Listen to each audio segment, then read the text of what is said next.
There is a lot of talk in regenerative farming about compaction and oxygen. No, some people say, I am often heard saying that we farm oxygen and carbon. Then we farm mostly oxygen because that's what we do when we are trying to farm this herd of microorganisms that feed our plants for us. And here you can see it very well. You can see the effects of compaction on this side. This is a pathway.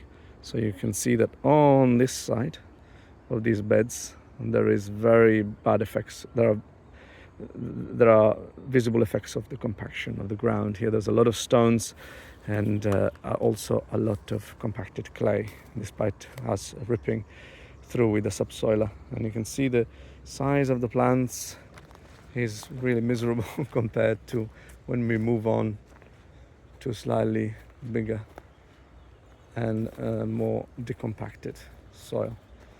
Here the size of the plants is definitely much more appreciable.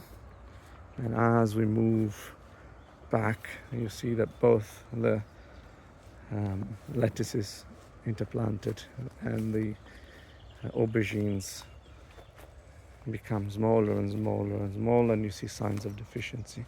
And that's because the root zone, the rhizosphere, is being deprived of oxygen and therefore of microbial diversity. There you go. So when it gets very hot, the soil becomes hard as a rock, and when it's very wet, it becomes just like a pool underneath, and so the roots get suffocated either way.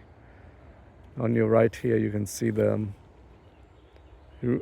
over there agroforestry row, and over here too we feel the differences. Even the trees, which go much deeper with their roots, do feel the difference.